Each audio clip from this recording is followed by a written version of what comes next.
असंभव को संभव करने की शर्त रखी है भगवान वाल्मीकि ने आपके समक्ष। वैसे कुमारों, मैंने वो स्वर्ण कमल आपको दे भी दिया तो उसे कोई देख नहीं पाएगा। क्या? क्यों? वो ऐसे कि इस ब्रह्मांड में अनगिनत दिव्य वस्तुएं होती है, क्या वो सभी हमें दिखाई देती है? नहीं ना? ठीक उसी प्रकार आप जानते हैं, एक काल था जब ये द्वार सभी को दिखाई देते थे। वो समय था सत्ययुग। तब देव और मनुष्य वार्तालाप करते थे, किंतु आज की स्थिति में केवल मंत्रोच्चारण के पश्चात ही ये द्वार सामने आते हैं, जैसे आपके सामने आए। उसके पश्चात द्वापर युग में ये आलोकपुरी के द्वार पूर्ण रूप से अदृश्य हो जाएंगे और केवल सत्कर्म करने वाले व्यक्ति ही इस द्वार से भीतर आ पाएंगे, वो भी मृत्यु के पश्चात। और कलयुग में तो कोई भीतर आ भी नहीं पाएगा, मृत्यु के पश्चात भी नहीं। हाँ, केवल श्री विष्णु जी के या उनके अवतारों की पूजा करने वाले भक्त भीतर आ सकते हैं। और इस युग में आलोकपुरी की कोई वस्तु धरती पर दिखाई भी नहीं देगी। पुष्पक का क्या? हमने रामायण पढ़ी है, पुष्पक तो सबको दिखता है। पुष्पक की महिमा विशेष है। पुष्पक का निर्माण विश्वकर्मा ने धरती पर किया था और उसे यहाँ स्थान प्राप्त हुआ क्योंकि उसने प्रभु श्री राम की सेवा की थी। तो हम भी तो सबसे बड़े भक्त हैं श्री।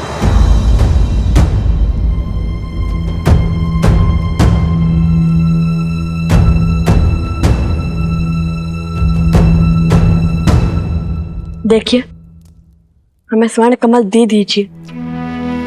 हमारे भगवान वाल्मीकि के आदेश का उल्लंघन नहीं कर सकते।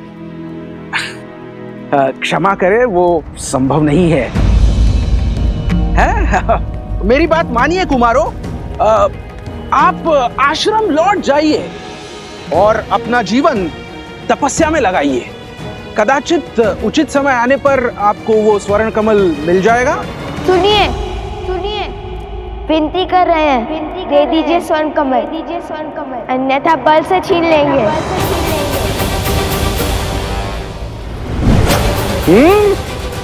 अब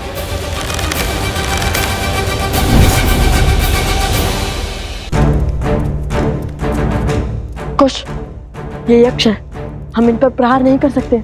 पर ये हम पर प्रहार करने से चुकेंगे नहीं। परंतु मैंने ये भी नहीं कहा कि हम अपना बचाव भी नहीं कर सकते।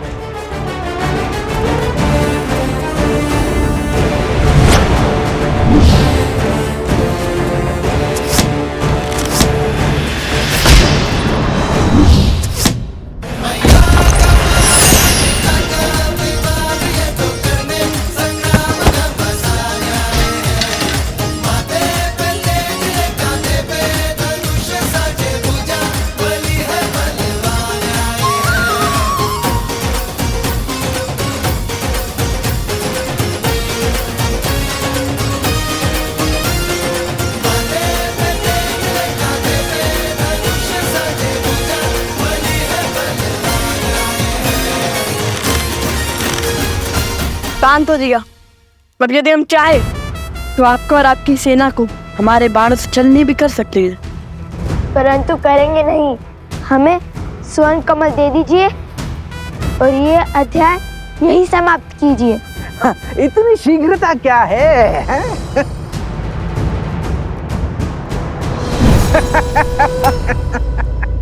ओम ब्रह्मदेवाय नमः। ओम ब्रह्मदेवाय नमः। एक किरण जो अपने प्रकाश से उन्हें जीवन देती है, सोए हुए मन में ऊर्जा भरती है। सीते, आप मेरे वही सूर्य हैं, हमें एक होने से कोई नहीं रोक सकता। यदि सीता के प्रति मेरा प्रेम, हमारा प्रेम और समर्पण अटूट है ब्रह्मदेव,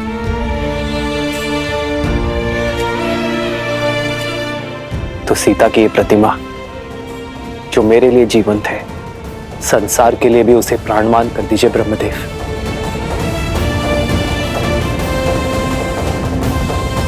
ओम ब्रह्मदेवाय नमः।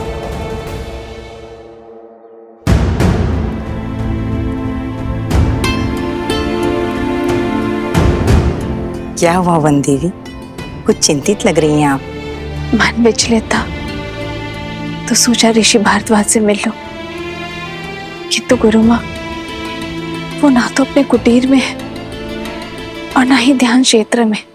ऋषि भारद्वाज अपने आश्रम में है, ब्रह्मदेव जयंती की सज्जा का अवलोकन कर रहे हैं। वो हर वर्ष भव्य पूजा करते हैं ब्रह्मांड के सृजनकर्ता को प्रसन्न करने के लिए। अभी कुछ समय में लौट आएंगे। यदि ऐसा है तो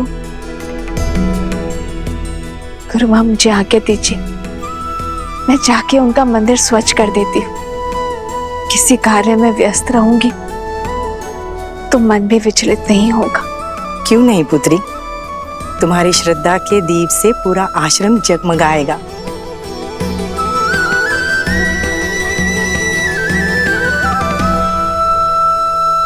आपने आपके सामर्थ्य का प्रमाण तो दे दिया, अब बारी है ज्ञान का प्रमाण देने की। बड़े हट्टी हैं आप यक्षराज, देते हैं अब अपने ज्ञान का प्रमाण। पूछिए, क्या पूछना है? तो मेरा पहला प्रश्न, वो कौन सी अनमोल वस्तु है जो व्यक्ति दूसरे को दे भी सकता है और देने के पश्चात वो वस्तु उसके पास रह भी जाती है?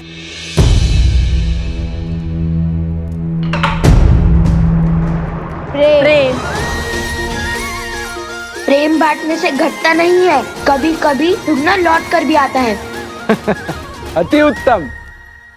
अब दूसरा प्रश्न, साहसी व्यक्ति के लिए सबसे कठिन कार्य कौन सा होता है? कर्म करना या कर्म से बचना? कभी कभी पग पीछे धरने से अधिक साहसी कुछ नहीं होता। कई परिस्थितियों में हमें अपने अभिमान का बलिदान देना होता है, कर्म करने से बचना पड़ता है, जैसे श्री राम ने किया था। यदि वो चाहते तो एक ही बार में रावण को हरा माता सीता को ले आते, किंतु उन्होंने अभिमान का नहीं धर्म का पथ चुना। अब तो प्रतिशोध के साथ साथ क्रोध की ज्वाला भी धधक रही है मेरे मन में। अब निर्णय तुम नहीं, मैं लूंगा शास्त्र मुख, मैं।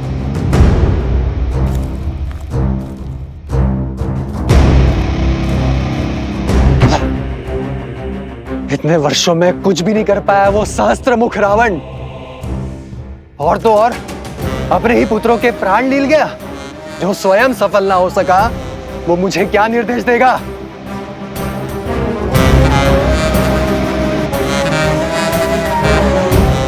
शीघ्र पूछिए ना, हमारे पास अधिक समय नहीं है। हाँ हाँ, इतनी शीघ्रता क्यों है? कुमारो, तनिक थोड़ा धैर्य तो रखो। अब तीसरा और अंतिम प्रश्न, बताइए, दुख, कष्ट, पीड़ा व्यक्ति को क्यों होती है? उसके पीछे कोई उद्देश्य है या केवल नियति?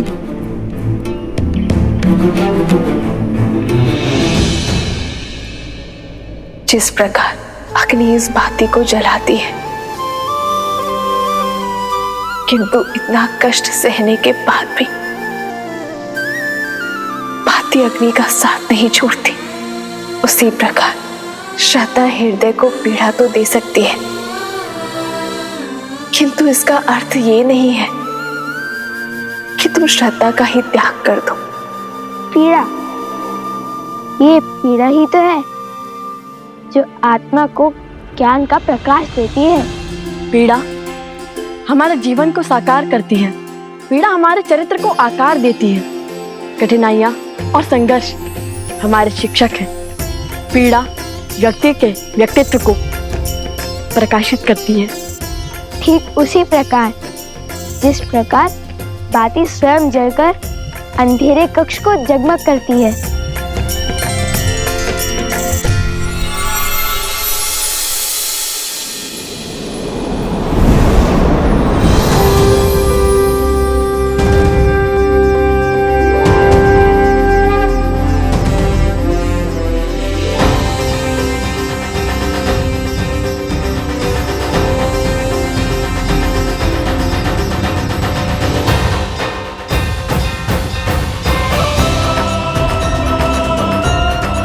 प्रणाम अग्निदेव, इंद्रदेव, बृहस्पति देव, कुबेर देव, विश्वकर्मा देव, सूर्य देव, वरुण देव, प्रणाम।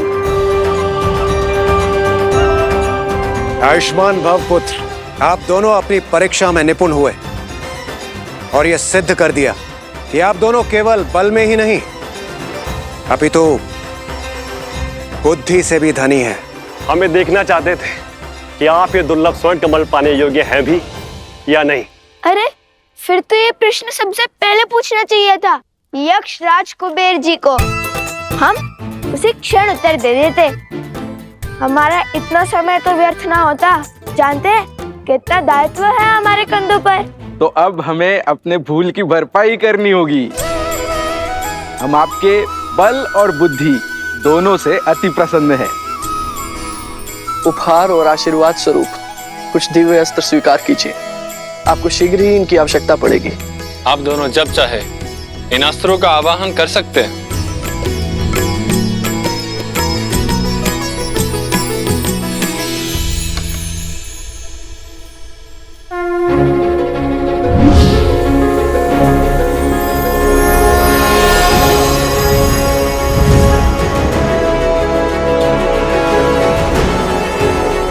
मेरी ओर से मेघस्त्र और जलस्त्र स्वीकार करें। मेरी ओर से ये आयुधास्त्र स्वीकार कीजिए। और मैं देवराज इंद्र तुम्हें अग्नि भेदास्त्र प्रदान करता हूं। और ये यमदेव का खड्ग मैं प्रदान करता हूं।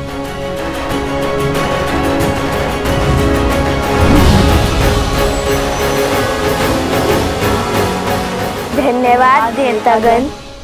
हम आप सबको वचन देते हैं कि हम इन दिव्यास्त्रों का सदुपयोग ही करेंगे। और अब मेरी ओर से यह स्वर्ण कमल स्वीकार करें।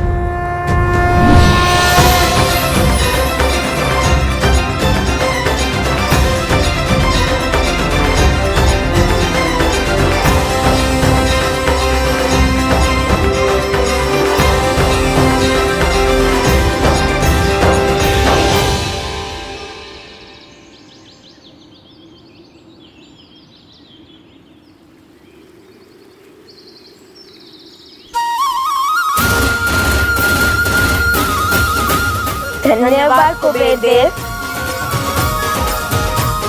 भैया माता कितनी प्रसन्न होगी ना ये सुनकर कि हमने इतने सारे दिव्य अस्त्र पा लिए।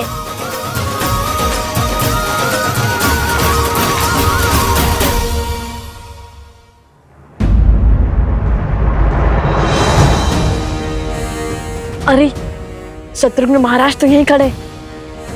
अब इनसे युद्ध करने के सिवाय हमारे पास और कोई उपाय नहीं है। किंतु ये माला थामकर कैसे लड़ेंगे?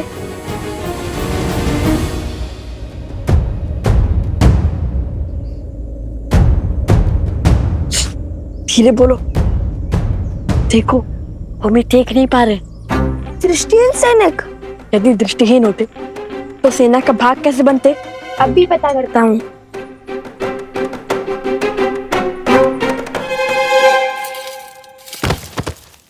कौन है वहां? तुम्हारा काल।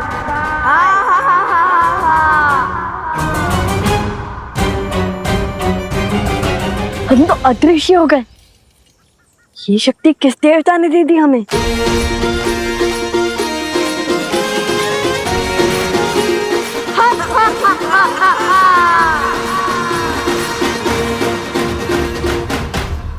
अयोध्या के सैनिकों को कायरता शोभा नहीं देती। माया का प्रयोग कर रहे हैं वो। अधिक देर तक नहीं बचेंगे वो। खोजिए उन्हें। यहीं कहीं छुपे होंगे वो।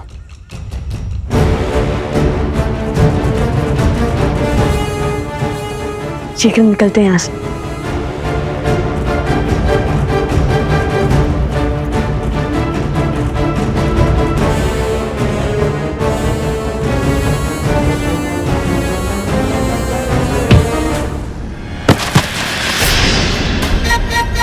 कौन है? कौन है?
रक्षा कीजिए।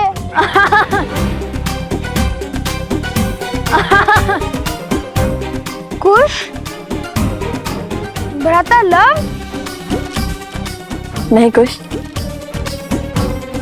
हम ही हैं सोमकरण। सच में? किंतु आप है कहाँ? हम तुम्हारे सामने हैं। हाँ, अरे हाँ, ये रहे। किंतु दिखाई क्यों नहीं दे रहे? ये कैसी माया? अरे सब बताएंगे, सब बताएंगे। किंतु अभी तुम अपना हाथ आगे करो और ये माला पकड़ो। बहुत भारी है, मैं थक गया हूँ।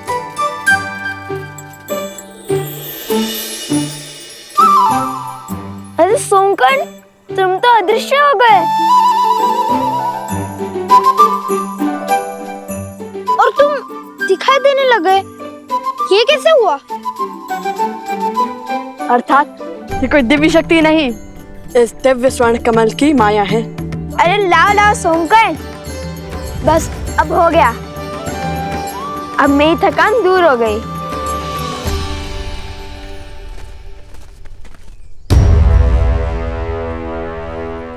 अब तुम हमें स्वयं अश्वत्थ तक पहुंचाओगे। बस बहुत हुई प्रतीक्षा। मैं कोई पहरेदार नहीं हूं। मैं अभी इस अश्व को मारकर अश्वमेध का अंत कर दूंगा और असुरों के सर से धर्म की तलवार सदा के लिए हटा दूंगा।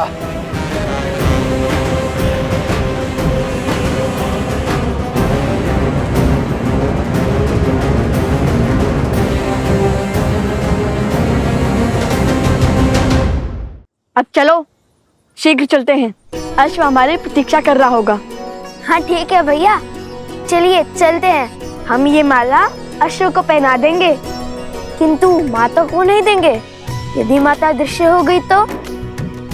यदि वो मेरी दृष्टि से एक क्षण के लिए भी ओझल हो गई तो मैं विचलित हो जाऊंगा।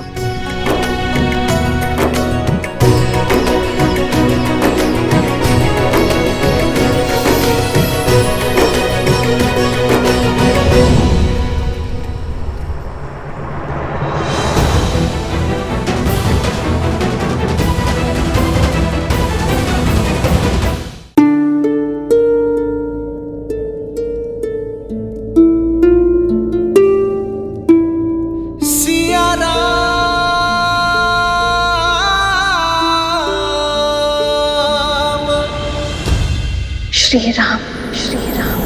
ओम ब्रह्मदेवाय नमः, देवाय नमः। ओम ब्रह्मदेवाय नमः। सीते,